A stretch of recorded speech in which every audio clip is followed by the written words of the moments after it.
आज ही Doubtnut app download करें। Doubtnut पर होगा अब आपके सभी मैथ्स, केमिस्ट्री, फिजिक्स और बायोलॉजी डाउट्स का सफाया। बस अपने क्वेश्चन की फोटो खींचो, उसे क्रॉप करो और तुरंत वीडियो सोल्यूशन पाओ। Download now. क्वेश्चन 1 से पूछा गया है कि chemiosmotic theory of ATP synthesis in mitochondria is based on, यानी कि ये जो हमारे साइंटिस्ट हैं पीटर मिचेल, इन्होंने हमें एक थ्योरी दी थी जिससे कि हमें ये पता चल सकता था कि एटीपी सिंथेसाइज होता कैसे है माइटोकॉन्ड्रिया या क्लोरोप्लास्ट में। तो देखिए, उन्होंने इस थ्योरी का नाम रखा था केमी-ऑस्मोटिक थ्योरी। इसमें क्या होता है, मान लीजिए हम यहाँ पर बात कर लेते हैं अपने माइटोकॉन्ड्रिया की। तो ये माइटोकॉन्ड्रिया है, इसमें हमारा इनर मेम्ब्रेन होगी एक जो कि हमारा फोल्ड्स बनाती है। तो इस इनर मेम्ब्रेन को अगर हम यहाँ पर मान लीजिए जूम कर लेते हैं तो क्या होगा, इन पर हमारे ये हो गया मैट्रिक्स का साइड, और ये हमारा एक ये आउटर मेम्ब्रेन है, ये इनर मेम्ब्रेन है। तो बीच का स्पेस क्या हो गया, इंटर मेम्ब्रेनल स्पेस। तो ये हमने यहाँ पर लेबल कर लिया इंटर मेम्ब्रेनल स्पेस। अब यहाँ पर आप देख सकते हैं इसमें क्या है, जो हमारी ये इनर मेम्ब्रेन जो है बेसिकली ये, इस पर हमारे कुछ ऑक्सीजोम जैसे स्ट्रक्चर, पेग लाइक स्ट्रक्चर होते हैं जिन्हें हम ऑक्सीजोम बोलते हैं।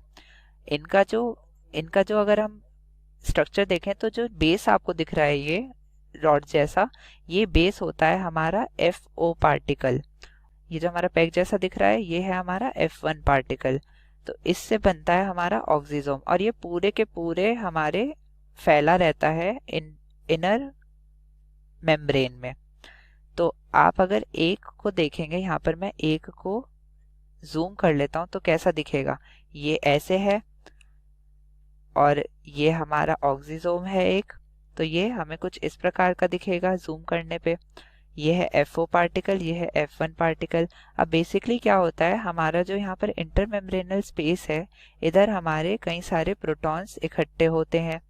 ये सबसे पहले एक्टिवली तो हम यहाँ पर डिपॉजिट करते हैं किसके सहारे, हमारे इलेक्ट्रॉन ट्रांसपोर्ट सिस्टम के सहारे। इलेक्ट्रॉन ट्रांसपोर्ट सिस्टम हमारे इनर मेम्ब्रेन में, यानी कि माइटोकॉन्ड्रियल की इनर मेम्ब्रेन में पांच कॉम्प्लेक्स का एक समूह है जिससे कि ये ETS बनता है, इलेक्ट्रॉन ट्रांसपोर्ट सिस्टम।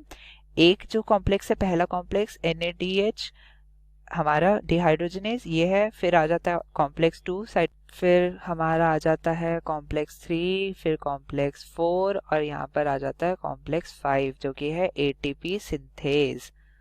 तो ये हमारा बेसिकली एक रफ मॉडल है हमारे ETS का। यहाँ पर क्या होता है, जो NADH हैं और FADH हैं वो अपने इलेक्ट्रॉन्स को पास ऑन करते हैं, और वो हमारे यहाँ पर मान लीजिए जो हमारा कोएंजाइम Q है वो यहाँ पर कैरी करवाता है फर्स्ट से सेकंड की तरफ, सेकंड कॉम्प्लेक्स से थर्ड कॉम्प्लेक्स को जाता है इलेक्ट्रॉन, फिर वहां से हमारा साइटोक्रोम C जो है वो हमारा आगे साइटोक्रोम C ऑक्सीडेज नाम के कॉम्प्लेक्स 4 पे जाता है, और यहाँ से हमारा जो प्रोटॉन्स निकलते हैं और इलेक्ट्रॉन निकलते हैं, इनको हमारा कौन ग्रैब कर लेगा, हमारा ऑक्सीजन, और वो बना देगा H2O।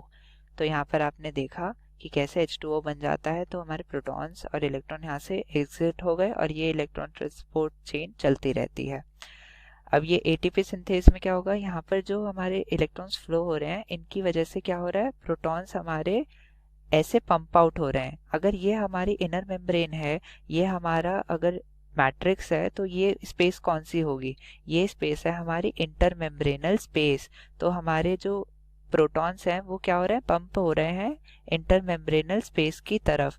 तो क्या होगा, इसकी वजह से हमारे जो ये स्पेस है इंटर मेम्ब्रेनल स्पेस, इसमें कई सारे H पॉजिटिव आयंस इकट्ठे हो जाएंगे, यानी कि यहाँ पर H पॉजिटिव आयन यहाँ पर काफी ज्यादा मात्रा में बढ़ गए हैं।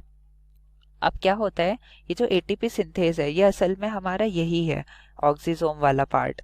यहाँ पर क्या होता है, ये जो FO पार्टिकल है इसमें एक चैनल होता है जिससे कि हमारे प्रोटॉन्स पास हो सकते हैं। तो क्या होगा, प्रोटॉन्स अब यहाँ पर जब इतने इकट्ठे हो गए हैं तो ये एक प्रोटॉन ग्रेडियंट बना देते हैं। यहाँ प्रोटॉन की कंसंट्रेशन ज्यादा है, मैट्रिक्स में कम है, तो प्रोटॉन यहाँ से मैट्रिक्स की तरफ जाएंगे।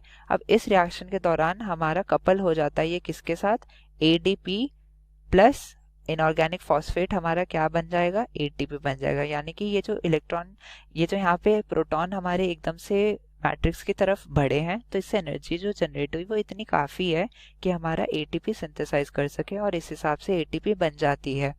तो इसी चीज को समझाया था हमारे पीटर मिशेल ने। तो यहाँ पर बेसिकली क्या बन रहा है, यहाँ पर बन रहा है प्रोटॉन ग्रेडियंट। तो करेक्ट आंसर हमारा हो जाता है option B, proton gradient. Thank you.